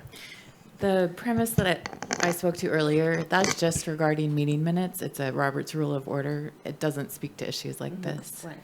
Yeah. But I'm asking it, do you have, could you provide us some guidance? Because I would love to sign the letter without putting any notes or anything on it. You know, we were just concerned that maybe because I was recused and there's reference in the letter to the actual meeting, that somehow there would be something wrong with that legally. And it's, again, it had nothing to do with how I feel. I was just Okay, you want it to wondering be if- correct. Yeah. Yeah, okay. I just want to make sure that it's okay to do. Sure, and I didn't mean to misunderstand or misconstrue your purpose. Thank you. I also will just say, Well, we're waiting for the answer. okay, sorry, my apologies, yeah. I do think it is okay for you to participate in the letter if you want to as a member of this board. I do like the idea of the note regarding your status during that meeting being included. Okay. So you support having a little note next to her signature at the bottom saying that she was recused? I do. Okay, that answers that. Thank you. I do, and I know you had your hand up. I just wanted to say quickly too, about the other suggestion that you may, well, first of all, I think suggesting luncheon is great. I'm all for including that word instead of meeting. The other suggestions that you were making are helpful, but I think perhaps, as you yourself said, Melanie, just a moment ago, perhaps the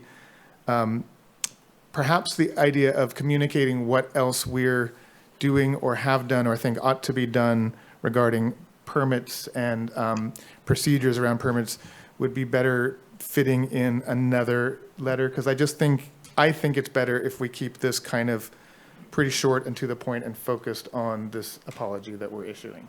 Well, when we get to other business, I'd like to motion to put that on an upcoming agenda, if that would be okay. Absolutely. Thanks. Now, Commissioner Mitchell, you've had your hand up, so thank you for being patient. Thank you. I just wanted to point out that the draft that we've been looking at is slightly different from the wording that Noah used. I think up there it says we didn't act quickly enough, whereas the wordings that Noah read was we did not do enough. And I like the we did not do enough. This line of things, just nothing, it's different. Yeah.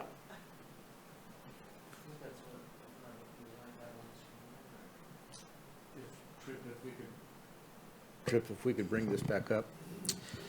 So, oops, wrong one.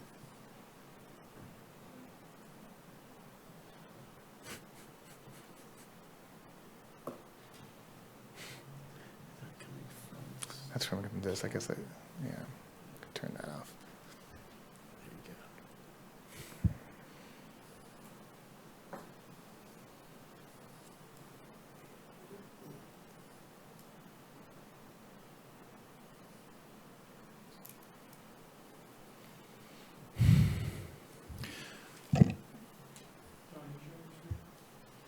I'm trying to get there. I apologize. Ken? Somehow I lost the letter. There, I Sure. should have it up. Yeah. At the top where it says we did not take immediate action. So it was, I we think did not do enough? We did not do enough to address the problem, and therefore.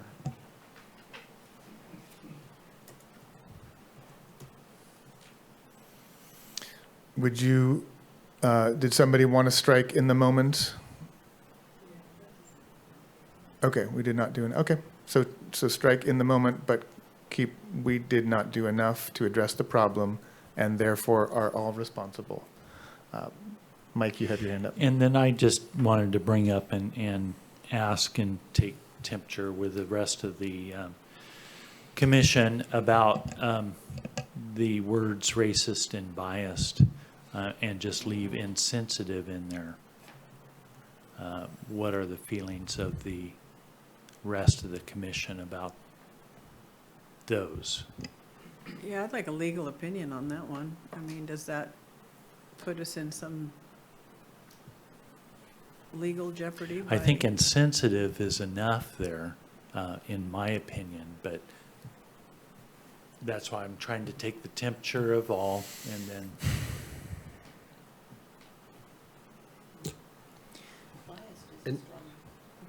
I mean, because again, I don't feel like I was racist, biased, And I didn't think I was biased. or insensitive. And I think that that evening, there was a few insensitive or biased and racist opinions, but they didn't come from all of us. So I don't know if by saying that in a letter, you're saying as a commission. I mean, the whole commission has been damaged because already in the public, I'm hearing it. And it's a group. We're all, being accused, even though we weren't all complicit, I don't think. But what's your opinion as an attorney? I mean, I think that the meeting is a matter of public record, and it's been characterized in a number of ways. You have this language up here now. So I think however the commission would like to treat that, I'm not necessarily concerned about any additional risk per se. Do you understand what I do, and I think one of the things, and maybe it's just not coming across well, but the way it's intended to be written and received is that we recognize that there were two things that happened. The first thing that happened is that there were comments made, and we could apply whatever adjectives we want there. The second is the response from the commission wasn't adequate. And so, in all honesty, part of a good apology is to completely own what happened and not try to understate it and make it seem like it wasn't as bad as it really was. And this letter was written to forcefully state that what happened wasn't appropriate. And so that's why some strong adjectives are used. And I do agree that I could have done more, and I felt really bad that I didn't do more in the moment and not understanding, how far we should go to stop that type of behavior. But, if I was sitting here ranting about cannabis growers and telling you all the bad things I thought about cannabis, I mean, someone would stop me. I can imagine that would happen. And so in the future, we do need to apply more self-control and respect. And, if we don't understand what may offend other people, maybe we can, amongst ourselves, ask those questions. And I know that Ellen was asking questions and not, trying to understand, but I think that there's still a long way to go in understanding why that would be inappropriate. And I would hope that the tribes would meet with us and that they would explain to us why they think it's inappropriate.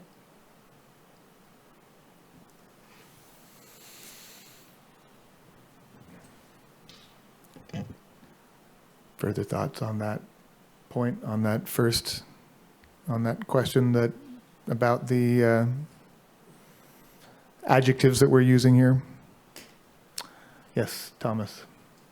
So after I'm hearing both sides of the adjectives, after hearing the director's statements, though, I think it would be better to leave those in there because I think it's appropriate to use those stronger adjectives because some people may not feel those are, but it's the people that you're apologizing to. They may have felt those comments were those adjectives. So yeah, would probably be appropriate to leave it in there.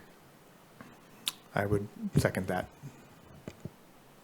And that's why I was just taking the temperature, Sure. trying to find out, so, and I'm in agreement there with the director, with those words in there as what they perceived were racist, biased, and insensitive.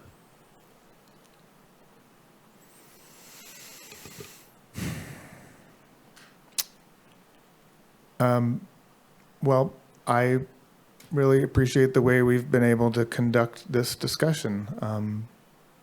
And maybe we've got something that we can, are there any other comments that people wanted to make about this before we vote on it? And by the way, I just thought I should say, because I don't know that it was clearly said, that while we're looking at one letter, this one that's on the screen is the one addressed to the Blue Lake Rancheria. This actually was drafted, the template was drafted to be addressed in 3 separate letters to the Wiyot Tribe, Blue Lake Rancheria, and the Bear River Rancheria, individually addressed to each tribal chair, tribal council. But the verbiage, the language of the letter would be identical apart from that. And can you change the spelling of my name? Oh, yes. I actually noticed that, Peggy, and I flagged it on my printout. It also caught my attention that on the second page, because this ran slightly over onto page 2, the header said Planning Commission cannabis concerns. I guess that was from the last time we asked you to draft a letter. I'm caught. And if you could add recused at the meeting, or at the meeting, so that I'm not recusing from the letter somehow? Yeah, no, Okay. I would agree with that. Recused at the August 18th meeting. Would that be sufficient? Okay. Yes, thank you. And Okay. if this is going on one page, one little thing that I would recommend is moving the Humboldt County Planning Commission at the bottom of the page over to the center, so it's not right under Melanie. Yeah, Thank you. Yeah. Yeah, or maybe put that above the first name, or, well, does that It should go before the signatures. Yeah, before the. Yeah. Yeah, right on the line with sincerely. It could go. Yeah. Oh, Right. yeah.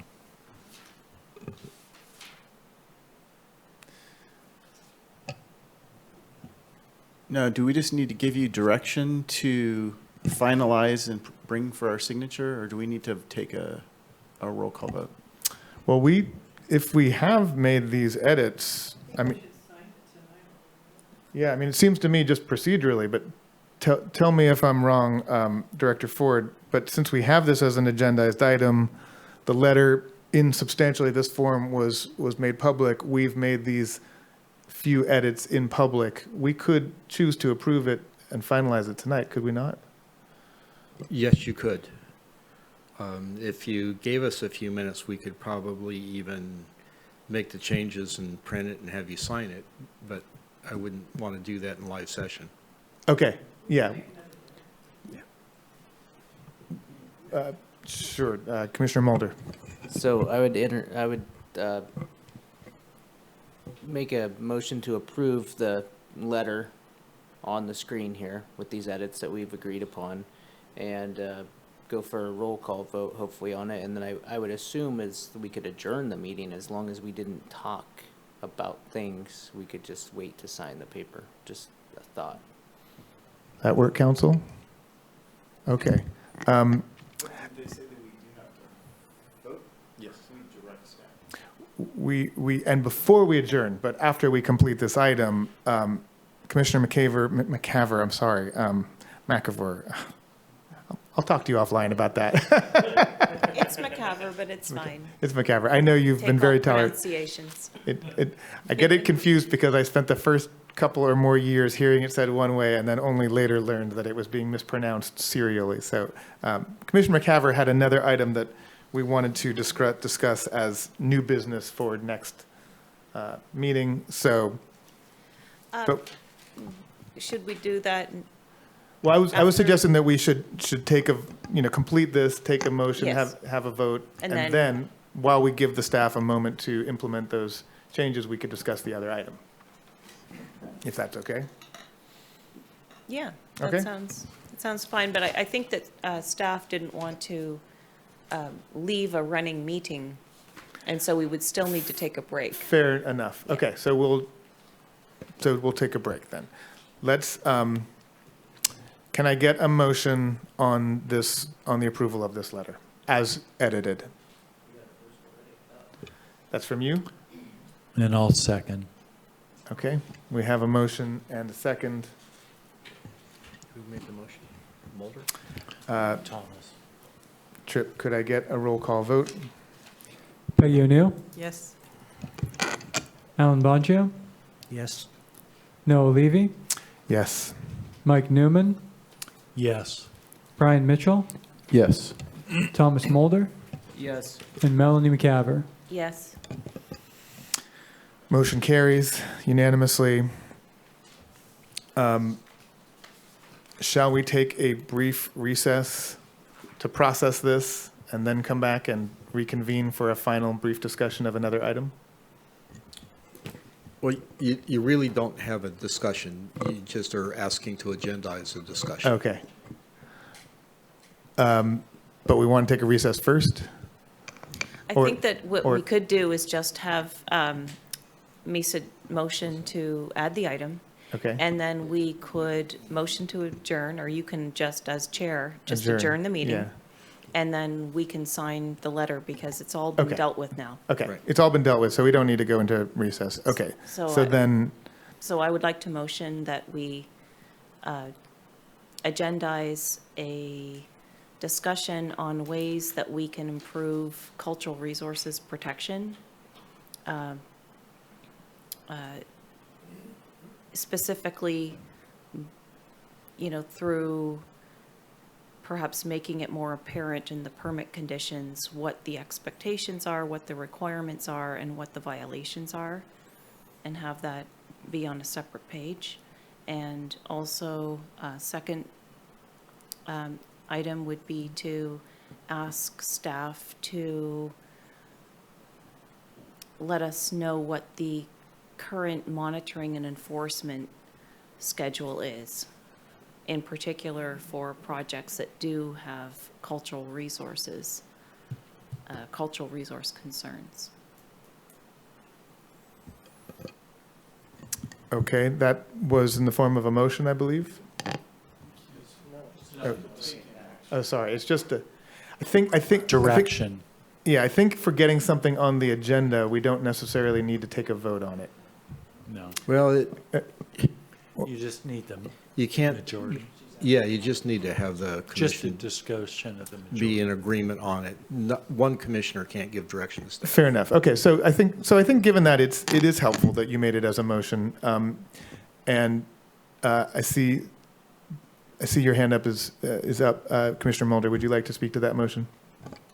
So this is where I get very dicey about the Brown Act.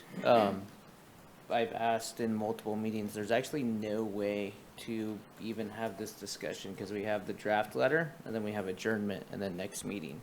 So there's actually not a space for future agenda items. It's something I've brought up a couple of times over the last year of my comfort level of discussions that happen at the end of the meeting. So Okay. if we were having that discussion, I'd step out and walk out that room. I thought other business was always at the end of every meeting. It's not actually. Yeah, so. Oh, the staff didn't put the other business item on the agenda this week? Okay, I'll just ask to have it agendized then. Yeah. Well, so, but I want to hear too, I know we're all trying to just make this be done in a legal format, but Commissioner Mulder is raising the question, since we don't have an item for other business under which that could be raised, how, and I guess I'm asking the county council to speak to this, how would what is the most appropriate way for us to seek to have something put on the next meeting's agenda? So you can, and I do like that it's normally agendized, but you can ask staff for questions or clarification or for factual resources. I think that that would have fallen into that category. These are all brief things that can happen at the end of a meeting, or make a brief announcement like you sometimes do, or report on your own activities. So just brief things like that, which I think that was a request for information from staff, is okay, but it shouldn't be a discussion on it. It should just be, yeah, we'd It's not like a to hear about discussion, this. right. So we're not going to have discussion, so we're not going to have a motion and a second and a vote, because that would be taking an action, It's more of right? I do hear the point about a majority needing to be required to seek direction from staff. So I think bringing it up briefly, voting on whether you want more information on that or not is probably okay. But I do like having it kind of agendized at the end of the meeting for brief discussion topics. Okay. So we could informally, if everyone wants to weigh in, I guess, on whether they Yeah. would like to see that information come forward. And I would like to see that information come forward. Are there any objections to Melanie's question? Are there any objections to Melanie's question? Okay, I think it would be helpful. I appreciate you suggesting that. I look forward to having that on the next meeting. Commissioner Mulder. I have objections to the process. So I'm very big on the Brown Act, so I have objections to the process. Okay. So I- that's, if we had something that said future agenda items, be right Sure. there with you. Well, speaking of, and with that objection noted, speaking of the next agenda, I would like to suggest that we do have a final item on the, before adjournment that would say other business. And I think that would give us an opening to have this sort of a discussion. Then? I thought that was standard already. I think it has been in the past. I forget if it's how. Yeah. Sure. And one. Okay. Okay, yeah. And one other thing that I'll just say, I think needs to happen on in the next meeting and will be placed on the next agenda is the matter of voting on a new chair and vice chair. I stepped in as the vice chair and became the chair in this meeting, but I think we need to have an election about that next meeting. So, okay. So, with all that said, any other final information requests before we adjourn? I apologize that I'm No. You're actually serving a really helpful role in keeping us dialed in on that. Thank you. With that, I will adjourn the meeting and bring this meeting to a close. Thank you.